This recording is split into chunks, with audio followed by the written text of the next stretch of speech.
The stars burned cold in the darkness of space as Captain Vexthor guided his survey ship through the empty reaches of the Sol system. His three eyes studied the display screens with growing interest. This was supposed to be a routine mission, nothing more than cataloging dead rocks and frozen planets for future mining operations. The Galactic Council had waited 70,000 years before approving this system for exploitation. Long enough, they said, for any lingering radiation to fade. Long enough for the ghosts of humanity to finally rest. Vexthor had heard the stories like everyone else in the galaxy. The humans had been a curious species, ambitious beyond their capabilities.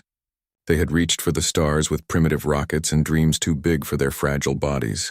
Then, barely 200 years after achieving faster-than-light travel, they had simply vanished. Most historians agreed on what happened next. Nuclear war, probably. The surveys had shown radiation signatures across their homeworld. Some said it was plague. Others whispered about solar flares or genetic experiments gone wrong. Whatever the cause, Earth had gone silent over 100,000 years ago. His science officer, Quillick, suddenly stiffened at her station. Her forearms moved rapidly across the control panels. The Xanthari female's voice carried an edge of confusion that made Vexthor's scales prickle with unease. She reported unusual electromagnetic readings from the third planet. The patterns did not match their historical records. There was a pulse, low frequency but regular. Too regular to be natural phenomena. Vexthor ordered the ship closer but kept all defensive systems at maximum readiness. Something about this felt wrong. Dead worlds did not pulse with electromagnetic energy. Dead worlds did not broadcast signals into the void. As the endless horizon descended toward Earth's orbit, the bridge fell into an uneasy silence. The planet below was beautiful in a way that seemed impossible. The oceans gleamed blue and pure beneath swirling white clouds. Green continents stretched across the surface, unmarked by the scars of nuclear fire. It looked alive, vibrant, untouched by catastrophe. Yet the darkness told a different story. No city lights glowed against the night side. No satellites orbited the planet. No communications traffic filled the frequencies. It was a world frozen in time, beautiful but empty. Qualix's voice cracked with barely controlled panic. Her screens showed massive structures beneath the planet's surface. Underground complexes that stretched for hundreds of kilometers. Power signatures that dwarfed anything the Krelian Empire could produce. And those signatures were growing stronger with each passing second, as if something deep below was waking up. The tactical officer shouted a warning that sent ice through Vexthor's veins. Multiple contacts rising from the surface, ships emerging from hidden bays in the oceans and the mountains beneath the deserts. The count climbed rapidly past 1,000, then 2,000, then 5,000. Each vessel was sleek and deadly, bristling with weapon systems that his sensors could barely analyze. Vexthor watched in horror as Earth came alive before his eyes. The ships rose in perfect formation, moving with a coordination that spoke of advanced artificial intelligence or hive minds. They arranged themselves in a sphere around his vessel, cutting off every possible escape vector. These were not the crude chemical rockets of ancient human history. These were warships that made his own vessel look like a toy by comparison. The communication system crackled to life. The voice that spoke was calm and measured, rendered perfectly in Krelian by a translation system far more sophisticated than anything the Council possessed. It was unmistakably human. The voice identified their location as the Sol Exclusion Zone and stated they had entered without authorization. Instructions followed in clipped professional tones. Power down all weapon systems. Prepare for boarding. Resistance would result in immediate termination. Then, with what might have been dark humor, the voice welcomed them to Earth. Humanity, it seemed, had been expecting visitors. Vexthor's hands trembled as he gave the order to comply. Around him, his crew sat in stunned silence. This was impossible. Humanity was extinct. Every survey, every report, every piece of historical data confirmed it. Yet here they were, very much alive, commanding a fleet that could probably conquer half the known galaxy. The boarding party arrived within minutes. They moved through his ship with the efficiency of soldiers who had trained for centuries. The leader was a tall woman with dark skin and gray hair cropped short. She wore armor that seemed to shift and flow like liquid metal.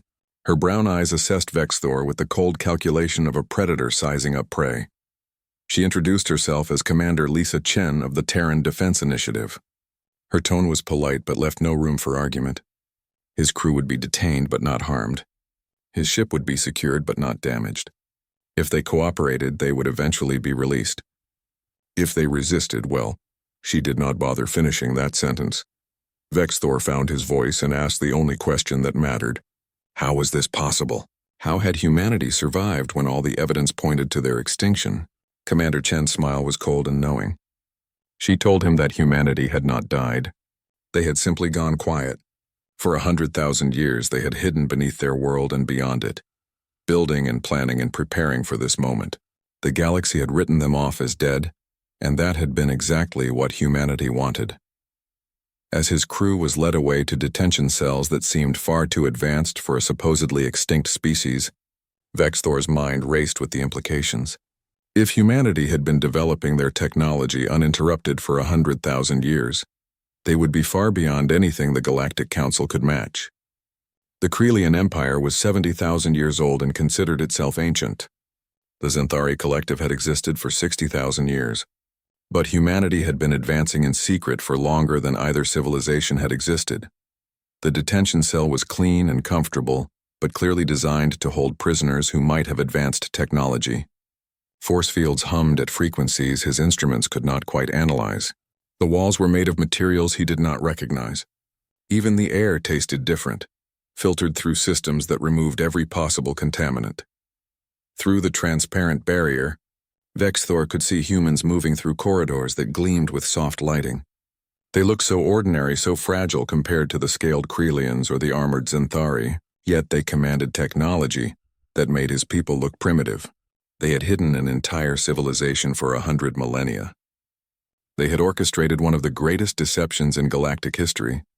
As he sat in his cell contemplating the magnitude of what his survey mission had uncovered, Vexthor understood one fundamental truth. The galaxy had changed today. Humanity had returned, and nothing would ever be the same again. The only question now was whether they came as friends or as something far more dangerous. Given what he had seen of their capabilities, he sincerely hoped it was the former. Because if humanity decided to reclaim their place in the galaxy by force, he doubted anyone could stop them. The cryopod opened with a hiss that echoed through the vast chamber.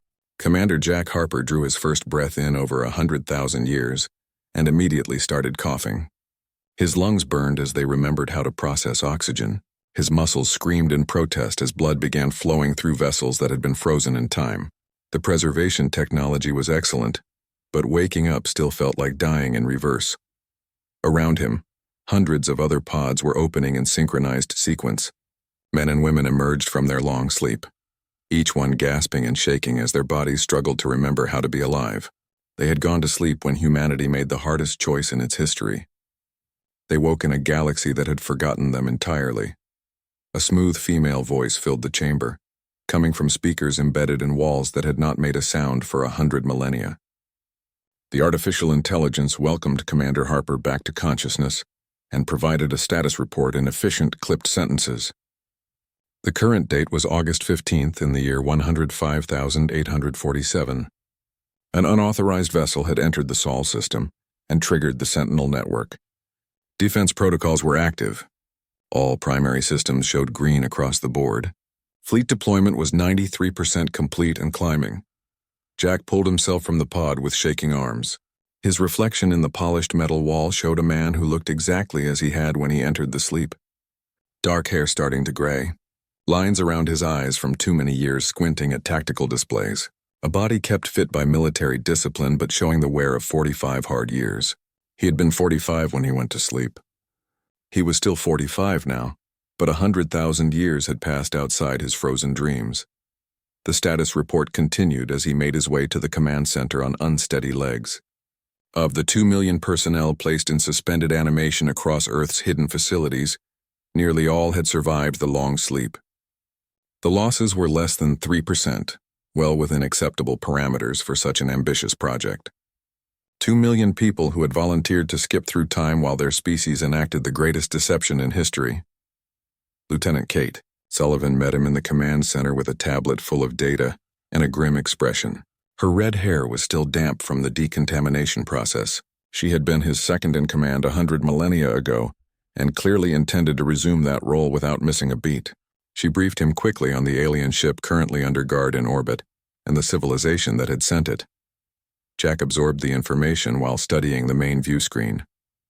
Data flooded in from sensor networks that had been monitoring the galaxy passively for 50,000 years. The current political situation was complex but not unexpected. 3 major powers dominated the galactic scene through an organization called the Galactic Council. The Krelian Empire controlled the galactic north. The Zinthari Collective held the eastern sectors. The Vrex Unity commanded the southern regions. They maintained an uneasy peace through mutual deterrence and economic interdependence. Earth had been officially designated a dead world approximately 70,000 years ago after multiple surveys found only radiation and silence. The Council had recently approved mining operations in the Sol system, which explained why the Krelian survey ship had arrived. They intended to strip mine humanity's cradle for resources. That, Jack thought grimly, was not going to happen. Kate confirmed that the alien captain and his crew were comfortable in detention but confused and terrified. They thought they had stumbled onto ghosts or demons. The concept that humanity had simply hidden for 100,000 years was beyond their ability to process. Their entire understanding of galactic history said it was impossible. Dr. Alan Grant joined them at the command station with a cup of something that smelled vaguely like coffee. The chief scientist looked excited despite the circumstances. He explained that humanity's long absence had transformed them into myth and legend across the galaxy. Some species told cautionary tales about the foolish humans who had reached too far too fast. Others used humanity's supposed extinction as a political tool to argue for or against various policies. Nobody suspected the truth. Jack allowed himself a cold smile. The plan had worked better than its architects could have hoped. When humanity first ventured beyond their solar system in the 26th century, they found a galaxy that operated on one brutal principle. The strong consumed the weak.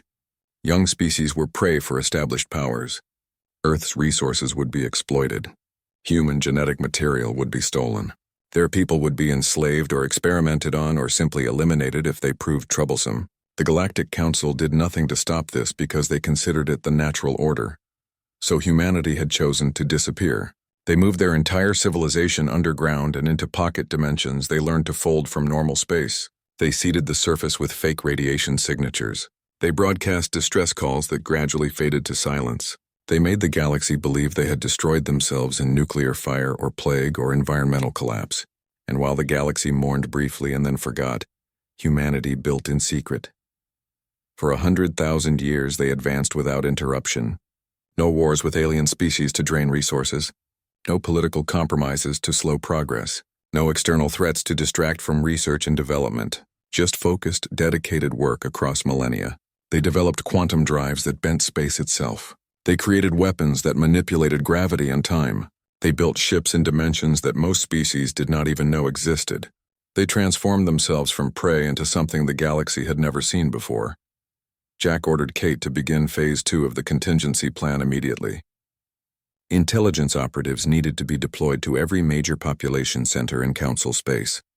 He wanted to know everything about the current galactic order before humanity made its presence officially known. Knowledge would be their first weapon. Kate asked what they should do with the Krelian survey ship. Jack considered the question carefully. Captain Vexthor and his crew represented both a problem and an opportunity. They had discovered humanity's secret sooner than planned, but they could also be turned into assets if handled correctly. Jack decided he would speak with the alien captain personally. It was time to begin the education process. Time to show at least one member of the galactic community that humanity had not died but had instead become something far more dangerous than they remembered. The conversation would be delicate but necessary. If they could turn the Krelian Empire into an ally, the rest would follow more easily. As he walked toward the detention level, Jack reflected on the magnitude of what they were about to do. Humanity was returning to the galactic stage after 100,000 years of silence. They would reclaim their place among the stars whether the Council liked it or not. The only question was whether they would do it peacefully or by force. Jack preferred peace, but he was prepared for either option. The facility around him hummed with renewed activity. Similar scenes were playing out in hidden complexes all over Earth and throughout the solar system. 2 million people waking from their long sleep to find their civilization ready for its second debut. The ships in orbit were just the beginning. Humanity had built enough firepower to fight the entire galaxy if necessary. They hoped it would not come to that, but hope was not a strategy.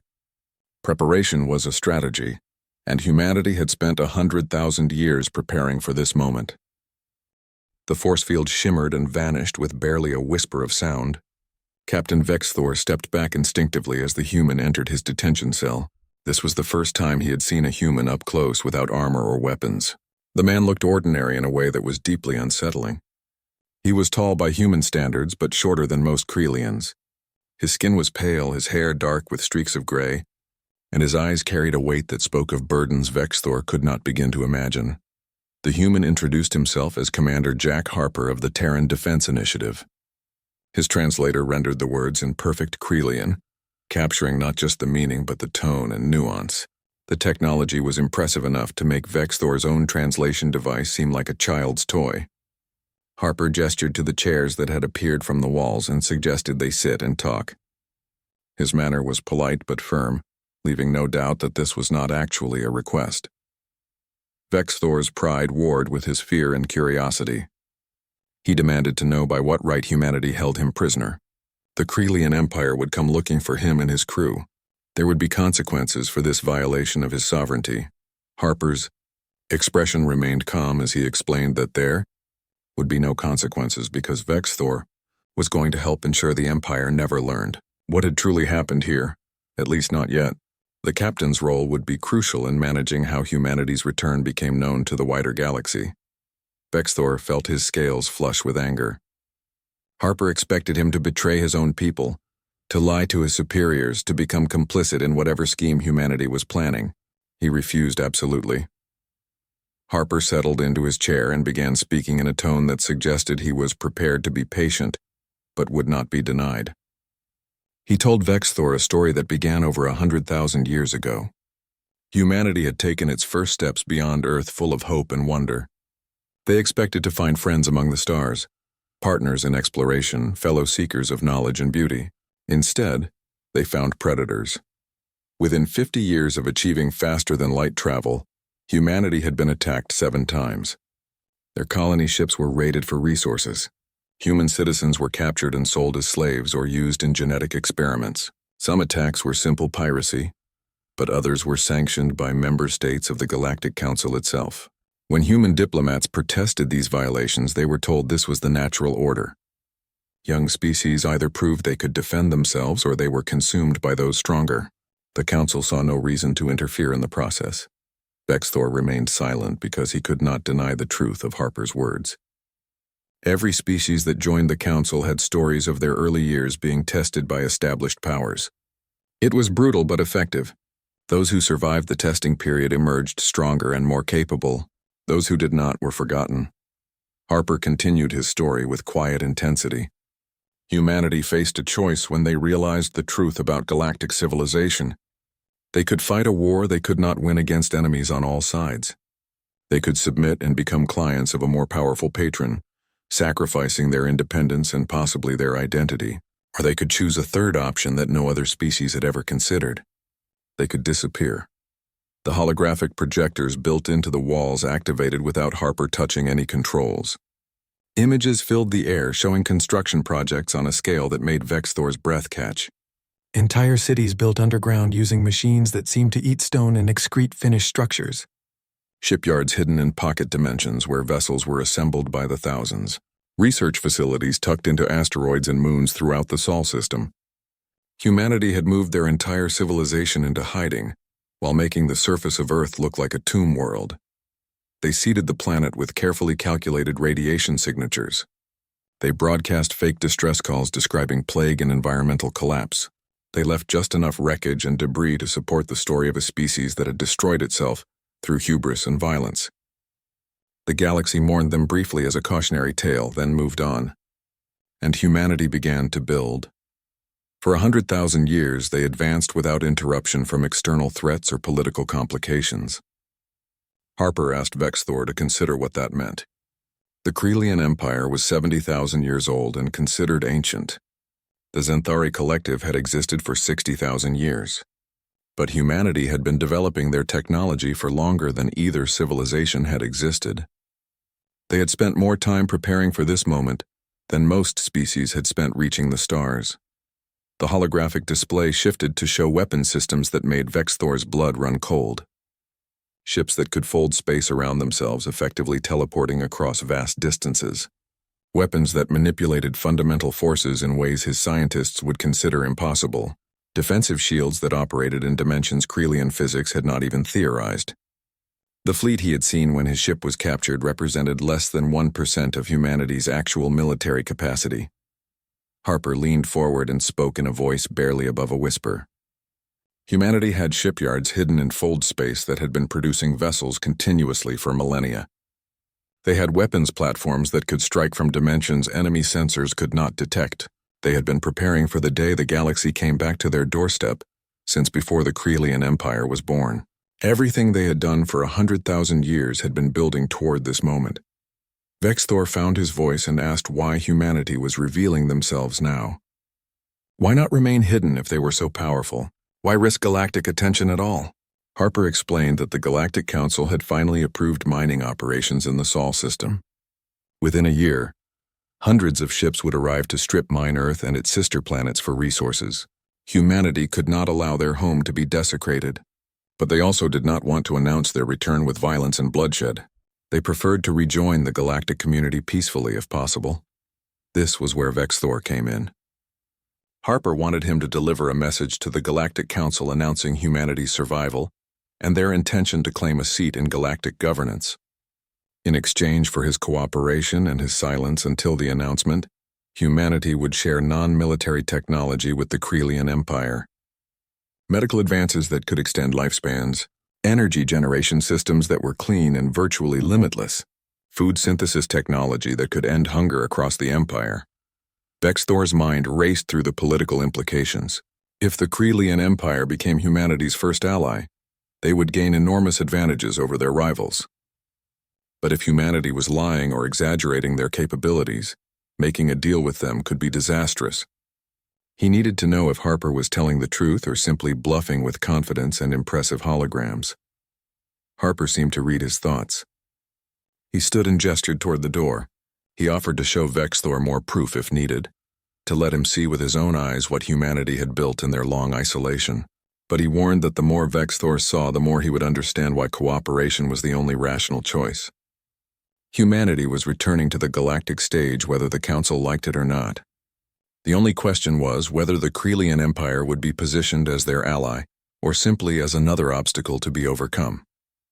After a long moment of consideration, weighing his duty against pragmatism and survival, Vexthor made his decision.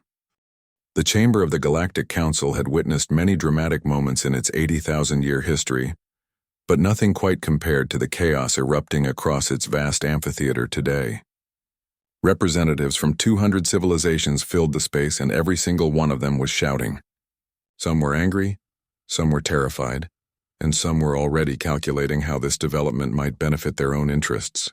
The carefully maintained order of galactic politics had just been shattered by 7 words, displayed on the massive view screen behind the speaker's podium. Humanity requests immediate recognition in Council. Membership Ambassador Lisa. Chen stood at the podium with the calm expression of someone who had expected exactly this reaction. She had been chosen as humanity's first official representative to the galaxy in over 100 millennia, selected for her diplomatic skills, her command of 73 languages, and her ability to remain composed under pressure. Behind her, images of Earth rotated slowly on the screen. The planet looked alive and vibrant, covered in blue oceans and green continents and swirling white clouds. It looked nothing like the dead world the Council had written off 70,000 years ago. Chancellor Vrixmol of the Vrex Unity finally managed to restore something resembling order by threatening to clear the chamber. His scaled face showed confusion and anger in equal measure. He declared that what Ambassador Chen was proposing was impossible. Multiple surveys had confirmed Earth's extinction. The records were clear and had been verified by dozens of independent parties over millennia. Lisa replied in a voice that carried to every corner of the vast space. The surveys had found exactly what humanity wanted them to find. Her species had chosen to withdraw from galactic affairs after determining that the young were preyed upon too severely by the established powers. They had gone into what she called strategic hibernation. Now they had awakened and were here to claim their rightful place among the stars under the provisions of galactic law. A Zenthari representative rose from her seat, all four arms gesturing in agitation. She protested that species could not simply appear after 100,000 years and demand recognition. There were protocols to follow, procedures to complete, standards to meet. The council had rules for a reason. Lisa smoothly acknowledged the protocols and explained that humanity had already submitted formal applications for membership. They had provided proof of their civilization's continuous existence. They had demonstrated technological benchmarks far exceeding the minimum requirements. They had included historical records, genetic archives, and cultural documentation spanning the entire period of their absence. Everything required by galactic law had been filed properly and was available for council review. She gestured, and the images behind her changed to show human cities both on Earth and throughout the Sol system. Underground complexes that housed billions in comfort and safety. Orbital habitats where children played in artificial parks. Research stations where scientists worked on projects that made council technology look primitive. And in the background of every image, visible but not emphasized, were the sleek silhouettes of warships that made several ambassadors shift uncomfortably in their seats. Lisa continued speaking with calm authority. Humanity was aware that mining rights to the Sol system had recently been approved by the Council. Those rights were being formally contested. All planned operations in human space must cease immediately. The Sol system was sovereign territory and would be defended as such. The chamber exploded into shouting again. Several ambassadors were demanding military action against this upstart species. Others were already seeing opportunities for alliance and trade. Most were simply trying to process what this meant for the carefully balanced power structure that had maintained galactic peace for millennia. In a private observation box overlooking the chaos, Captain Vexthor watched with mixed feelings. True to their word, the humans had provided the Krelian Empire with detailed specifications for medical scanning technology and fusion reactor designs. His superiors back home were already calling these gifts revolutionary. The Emperor himself had sent a personal message praising Vexthor's diplomatic skills in securing such valuable technology. Of course, the Emperor did not know that Vexthor had been a prisoner who made a deal to save his own life and happened to benefit his empire in the process. Down on the council floor, Chancellor Vrixmol was attempting to regain control of the proceedings. He stated that the council could not simply accept humanity's claims without verification. Survey teams would need to be sent. Inspection crews would need to examine their facilities. Independent observers would need to confirm their technological capabilities. Lisa's response was immediate and absolute. No unauthorized vessels would be permitted in the Sol system. Humanity's territory was sovereign and would not be subject to inspection by outside parties. However, she continued, they were prepared to host an official delegation here on Unity Station. They had brought samples of their technology, extensive cultural documentation, and verified historical records proving continuous civilization. Everything the Council needed to make an informed decision was available right here. A Serpentine representative from the SAR Confederacy rose and asked the question everyone was thinking. What would happen if the Council refused to recognize humanity's claims? What if they denied the application for membership? Lisa's smile did not reach her eyes as she explained that humanity would be forced to assert their rights through other means. They preferred diplomacy and cooperation, but they were prepared for alternatives. She mentioned almost casually that humanity's defense fleet currently included approximately 50,000 capital ships. Each vessel was capable of engaging multiple council ships simultaneously. Humanity had no desire for conflict, but they would not be dismissed or exploited as they had been 100,000 years ago. They were returning to the galaxy as equals, not as victims. The silence that followed was profound and uncomfortable. 50,000 capital ships represented more military power than the three major civilizations possessed combined. If humanity was being truthful, and given what they had already demonstrated, there was little reason to doubt them. They could potentially fight the entire galaxy to a standstill. From another observation box, a junior Krelian diplomat named Eric Stone watched the proceedings with satisfaction. He was one of dozens of human intelligence operatives who had been surgically altered and trained to pass as members of other species. For 3 months he had been living among the Krelians, gathering information and positioning himself to influence their response to humanity's return. His encrypted message back to Earth was brief and optimistic. The Council was divided along predictable lines. The Vrex Unity saw humanity as a threat to their dominant position. The Zenthari Collective was more interested in potential technology exchanges. The Krelians, thanks to Captain Vexthor's positive reports, were already positioning themselves as humanity's advocates across the galaxy. Similar reports were filtering back from other human agents. Some posed as information brokers on neutral stations. Others worked as mercenaries or traders. A few had even managed to infiltrate minor government positions. For 3 months they had been quietly preparing the ground for humanity's return, shaping opinions and planting ideas that would make the transition smoother. Back in the council chamber, Lisa was concluding her presentation. She extended an offer of friendship and cooperation to all council races. Humanity had spent 100 millennia advancing their civilization and was willing to share much of what they had learned. Medical technology that could extend lives and cure diseases, energy systems that were clean and nearly limitless, agricultural techniques that could end hunger. All of this and more was available to species that chose partnership over confrontation, but she also delivered a warning that left no room for misunderstanding. Humanity would never again tolerate exploitation or abuse. They believed in justice, cooperation, and the fundamental dignity of all intelligent life. Those who shared these values would find no better allies. Those who did not would find humanity uncompromising in defense of their principles and their sovereignty. The Council had 30 days to recognize humanity's claims and grant them membership. She hoped they would make the right choice. As Lisa left the podium, the chamber erupted once more. The galaxy was changing and everyone knew it. 28 days after Ambassador Chen's dramatic presentation to the Galactic Council, Commander Jack Harper stood on the bridge of the TDS Destiny and watched the delegation ships approach Earth. The Council had deliberated for weeks before finally agreeing to humanity's terms. They had conducted their own intelligence gathering and confirmed that humanity was not bluffing about their capabilities. Several smaller powers had attempted to send scout ships into the Sol system to verify the claims independently.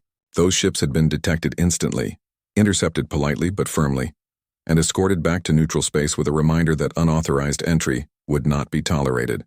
The message had been clear enough that nobody tried again.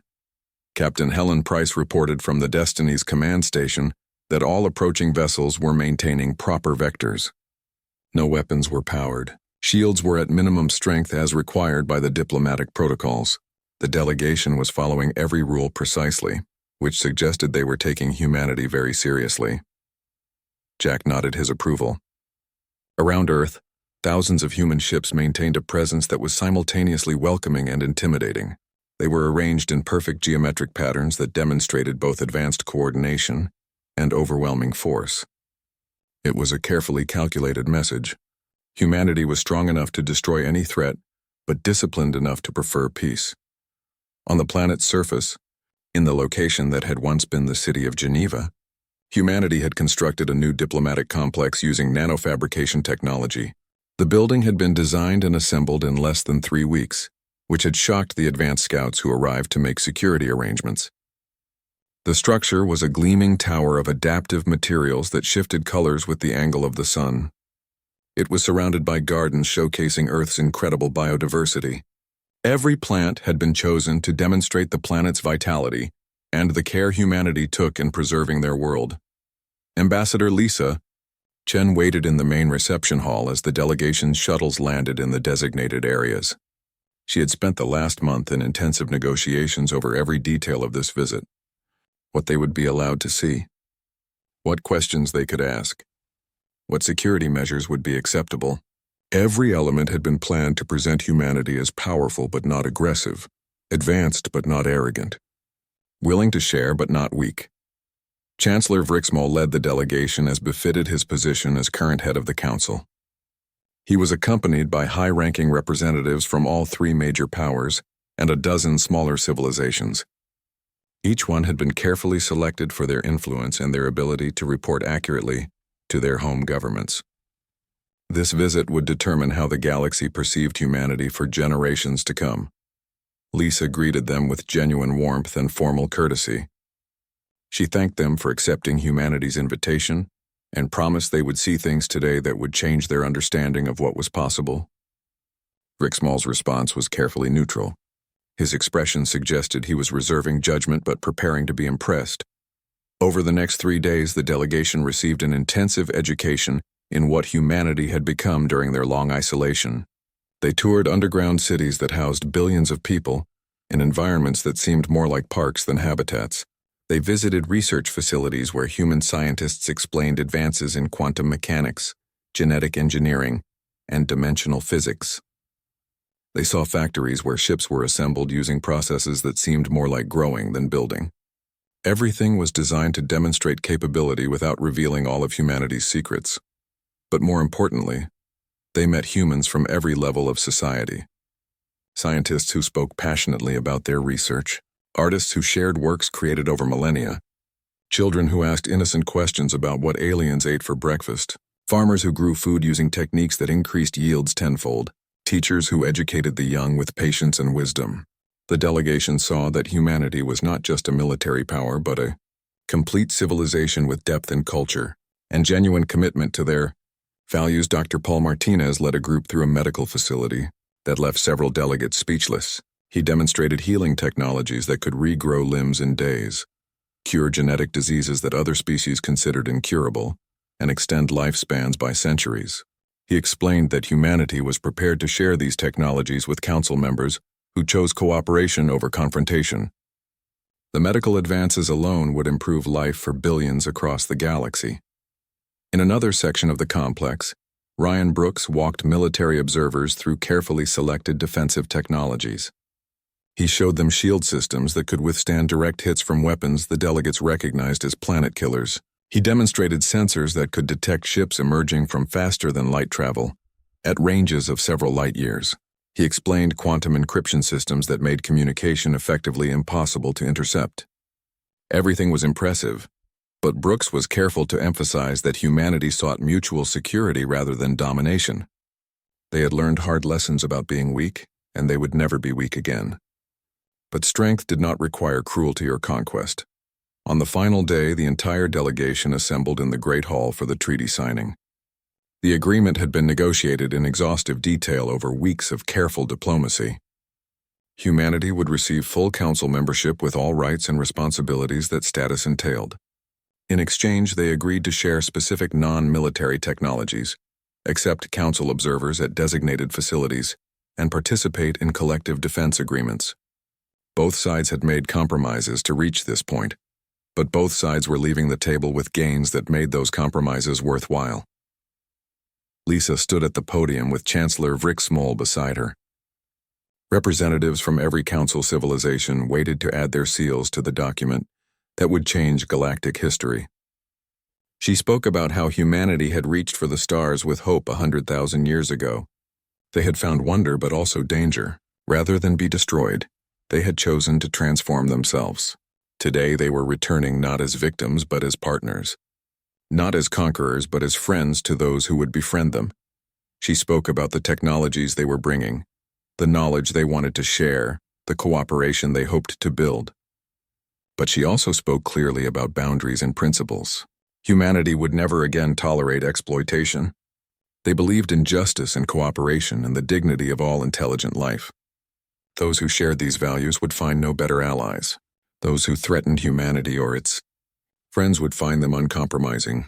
Chancellor Fricksmall added his own remarks about how the council had existed for 80,000 years and seen many civilizations rise and fall, but they had never seen anything quite like humanity. A species that chose to disappear rather than submit. A species that spent 100,000 years preparing for a single moment. The galaxy was changing, and he hoped it changed for the better. One by one, the representatives stepped forward to seal the treaty. Each seal was added with varying degrees of enthusiasm, but all understood the historical significance. As the final seal was placed, humanity's status as a recognized galactic civilization was formally restored. From Earth orbit, Jack broadcast a message on all frequencies in every known language. Humanity had returned. They came in peace but stood ready to defend their sovereignty. To those seeking friendship, they offered partnership. To those who would threaten them, they offered a warning.